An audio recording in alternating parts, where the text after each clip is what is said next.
Welcome to my presentation titled The Rebellion of Optimism, Addressing Environmental Vulnerability Through Solarpunk Fiction. There is a growing collective sense that we are running out of future. As people across the globe are increasingly confronted with the effects of climate change and environmental collapse, the urgency of the eco-crisis is becoming more evident. This escalating physical destruction of ecosystems has been accompanied by traumas to a collective emotional landscape, with new psychosocial phenomena like eco-melancholia and climate anxiety spreading particularly among young people. According to a recently published international survey, a majority of respondents aged 16 to 25 perceive that they have no future and that humanity is doomed. Most often, this collective crisis is blamed on the inadequacies of political and economic leaders. But more recently, it has also been attributed to a lack of collective imagination caused by a one-sided fictional diet. Especially when it comes to cultural production in speculative fiction, critics have argued that the prevalence of the dystopian mode has conditioned audiences to think of the future as inescapably bleak. Among the wide range of popular near-future visions, whether it be Cormac McCarthy's The Road, Margaret Atwood's The Handmaid's Tale, Susan Collins' The Hunger Games, or Denis Villeneuve's Blade Runner 2049, it is indeed hard to think of an example that does not forecast societal decline combined with some kind of human-caused environmental calamity. While some of these works have provided a pop cultural language for political activism, the dominance of such grim narratives may have also mentally primed audiences for fatalistic acceptance that our planet is going to be destroyed. More than any other genre of speculative fiction, cyberpunk has come under scrutiny in this context. When it first emerged in the 1980s, it gave expression to anxieties over the future consequences of the concurrent rise of the information age and neoliberal ideology. Today, cyberpunk themes and aesthetics are so ubiquitous in literature, the visual arts, gaming, fashion, and music that they have come to seem synonymous with the future. Especially Anglophone literature and cinema has been producing a constant stream of cyberpunk-themed works, drawing near-future scenarios of corporate dystopias in which the capitalist marketplace has become the only source of meaning and value, and technological advancement is obtained at the price of social and environmental decline. In a time when we find many of these dark warnings actually realized, one is struck by how accurately cyberpunk fiction has predicted many present challenges and how ineffective it has been in averting them. According to some voices, the main reason for this discrepancy lies in cyberpunk's tendency to keep re-diagnosing the problem rather than moving on to explore alternatives. In this presentation, I want to introduce a new artistic movement that is mobilizing in response to this impasse, namely the budding genre of solarpunk. Often defined in direct opposition to cyberpunk features, it understands itself as a rebellion against the structural pessimism in speculative fiction. Solarpunk's mission statement is to imagine pathways to a desirable future. After all, we can only purposefully aspire to something if we can imagine it first. As for the term solarpunk, it is most commonly traced to a 2008 blog post titled From Steampunk to Solarpunk, wherein the author calls for a new type of speculative fiction to actively engage with the question how humanity can transition to a sustainable civilization. Hence, the artistic category of solarpunk has been introduced before the appearance of any genre galvanizing novel or film. Instead, the movement started coalescing through the exchange of ideas in interactive online spaces, particularly on the social networking platform Tumblr, which has become a major hub of the solarpunk community. Especially since 2012, solarpunk has been consolidating into a distinct cultural current through the publication of short stories, novels, poetry, and visual artwork. Given that the movement is still in its nascency, its stylistic parameters remain under negotiation among artists and critics. What is safe to say, though, is that solarpunk is a decidedly technophilic genre. Like cyberpunk, it is captivated by technoscientific developments and their impact on the human consciousness. But much unlike cyberpunk, solarpunk has a confident outlook on what humans can achieve through science. In contrast to the quintessential cyberpunk motto, high tech, low life, solarpunk typically envisions a combination of high tech and low tech modes such as gardening, biking, or sailing to create a positive future. And while one will also encounter fantastical high tech in solarpunk narratives, its purpose is no longer to facilitate disembodiment in cyberspace, but to help humans harmoniously coexist with their environment.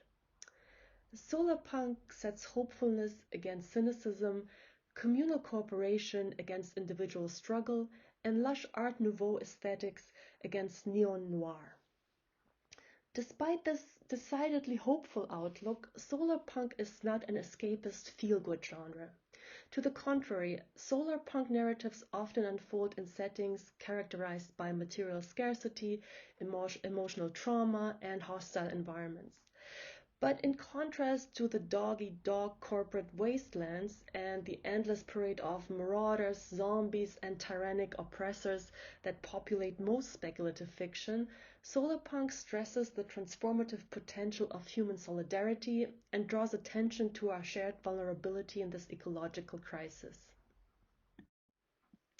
I want to take a brief look at two short stories that exemplify this co-presence of resilience and vulnerability. The first one is Tyler Young's Last Chance, which has appeared in the Sun Vault anthology. It is set in a post-apocalyptic environment. Children are raised underground to protect them from the contamination and blistering temperatures on the surface of the planet. Non-human life is absent, resources are scarce, the air is stale, and there is basically no privacy in the confined subterranean space where they are living. When students graduate at age 16, they are sent to the surface to work under severe conditions to provide for the community.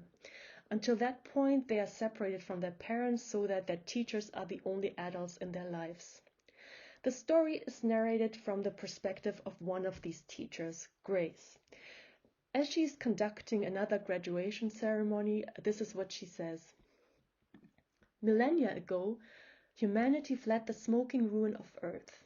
Earth survivors recognized the new planet they found for what it was and named it Salvation. And for a few generations, they treated the planet accordingly. But when the ruin of Earth had faded from living memory, the colonists started to make exceptions, to take shortcuts for profit and comfort. And in the span of 400 years, they destroyed the second Eden. It can never happen again, students. There are no more habitable planets within our reach. That's why our forefathers named this planet, your home, Last Chance. Grace goes on to reveal to her students that all that they had been taught about the deadly conditions above had been a lie, and that they actually live on a beautiful, healthy planet. When the students are outraged over having been tortured for nothing, she says that all we've done is justified. It's necessary. You'll never forget what a blessing this world is. You will live modestly, sustainably, and you'll never even consider risking this planet for anything.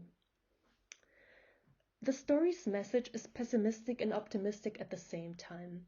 Pessimistic because it suggests that humanity always has to learn the hard way and that collective well-being has to be secured at the price of individual sacrifice. But it is also optimistic in its affirmation that humanity has the capacity to overcome its shortcomings. This underlying sense of precarity pervades even the most upbeat of solarpunk stories. As another example, the plot of Julia K. Patt's Caught Root is set in the Eden-like egalitarian community of New Ur. The inhabitants of this bucolic ideal live in concord with their environment and each other, using a minimum of high-tech while at the same time enjoying materially comfortable, spiritually fulfilling, and intellectually productive lives. Yet even this haven is far from being Shangri-La. There are no extravagant indulgences, and the well-being of the population depends on disciplined teamwork, as well as drastically scaled-back expectations regarding the ease and speed of everyday tasks, including traveling. Not least, we are repeatedly reminded that the viability of the community hinges on the ongoing genetic modification of plants to render them resistant to the changing climatic conditions. More than anything, Pat's short story is a bid for the reconciliation of nature and science, past knowledge and future aspirations. It is epitomized by the love that develops between two seemingly dissimilar men. Kadir, the leader of Nuer, and Ewan, a delegate from a different, more high-tech oriented sustainable community called Hillside. Ewan's suggestion to establish a collaboration between both communities is initially met with skepticism because the inhabitants of Nuer are distrustful of the high-tech approach to environmentalism. Kadir objects that Hillside doesn't care about searching a past for solutions. It's all new, the shinier the better. But eventually he agrees to the proposed partnership, clearly persuaded by Ewan's assessment that we're not that different, you know. Aesthetically, we may appear to be opposites, but we share the same goals. As these two text samples may show, solarpunk fiction comes in varying admixtures of sweet and bitter. It entices the reader with the beauty of nature as it confronts them with the ecological losses wrought and experienced by humans. In doing so, it provides a much-needed venue for the public articulation of environment-related feelings of anguish, sadness, and guilt. Especially given the proliferation of psychological mass phenomena like eco-grief on the one hand and eco-fatigue, ecophobia, and climate change denial on the other, the significance of cultural expressions of grief is increasingly shifting into public focus. To that effect, environmental educator Elizabeth Andre has wondered whether, and I quote, people won't deal with the climate issue until they have a way to deal with the emotions that come along with it. Along the same lines, journalist Joe Confino has argued that our failure to deal with the collective and individual pain generated as a result of our destructive economic system is blocking us from reaching out for the solutions that can help us find another direction. The question we should all be asking is, why aren't we on the floor doubled up in pain at our capacity for industrial-scale genocide of the world's species? The answer is obvious. We don't need more scientific data or superficial behavior change initiatives, but to engage individuals at their deep emotional, psychological, and spiritual level. A similar sentiment is expressed by environmental scholar Mick Smith, who suggests that meaningful change in collective environmental attitudes can only occur if we successfully convey, and I quote, our feelings for the natural world in a way that speaks for that world's conservation, end quote. Solarpunk is particularly suited for tapping into this emotional potential. Unlike cyberpunk, which typically criticizes the exploitation of nature through its very absence, and thus arguably mirrors the psychocultural reflex to repress, solarpunk tackles this uncomfortable subject head-on. Yet its main impulse is to inspire rather than to shock. Addressing itself to a public utterly desensitized by a perpetual onslaught of future horror scenarios, it endeavors to jolt it out of its lethargy by delivering an unexpected dose of positivity.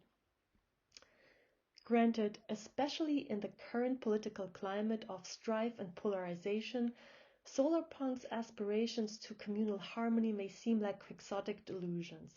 But in fact, these optimistic visions are validated by some of the most prominent voices of the scientific community, among them Historia Rutger Bregman. In his books Utopia for Realists and Humankind, he resolutely pushes back against the widespread notion that humans are inherently depraved, selfish, and doomed to failure. While he does not deny that there is much darkness in human history, he points out that the overall trajectory of humanity gives ample cause for optimism. the idea of existence as a constant state of conflict is also being critically reevaluated in the natural sciences, where, as environmental philosopher Glenn Albrecht has pointed out, the relatively recent discovery of immense associations of macrofungi and flowering plants in symbiotic relationship to each other in ecosystems all over the world has already overturned the dominance of the view of life as solely founded on competitive struggle between species. In the same spirit, Solarpunk extends its ideal of solidarity also to the non-human realm, with numerous Solarpunk works elaborating on the preciousness of relationships with other life forms. In fact, an entire anthology titled Multi-Species Cities has been dedicated to the question of how to create well-being not only for humans, but also for this planet's other inhabitants. As stated in the book's introduction, plants, animals, fresh air, and clean water are seen only as resources that need to be managed correctly in contemporary natural science research. As a result, it is easy to forget the ecological basics. Species in the web of life depend on each other in complex ways. No happiness is to be found on an earth devoid of more than human life. And there are already concrete examples of how such Solarpunk principles can be implemented in modern cityscapes. The Bosco Verticale in Milan, the One Central Park in Sydney, and the Gardens by the Bay in Singapore are often considered real-life manifestations of the kind of practical utopianism that Solarpunk is calling for. To conclude, at first glance, Solarpunk's optimistic stance may seem like the most improper of reactions at a time when humanity is facing its most fundamental threat. But then again, it may be overdue to question why our cultural discourses are so predisposed to conflating optimism with naivete and cynicism with critical thinking. After all, as real-life experience has shown, neither pessimistic lethargy nor ironic detachment have served us well in finding alternatives to an economic system based on the exploitation of our planet. In opting for hope, even as it fully acknowledges the direness of the present situation, Solarpunk cultivates a can-do attitude towards the future in order to harness it for constructive action in the here and now. Its optimism thus serves as an epistemic strategy for unlocking new conceptual territory, but maybe most importantly, also for emotionally processing a vulnerability in this time of existential crisis. Thank you.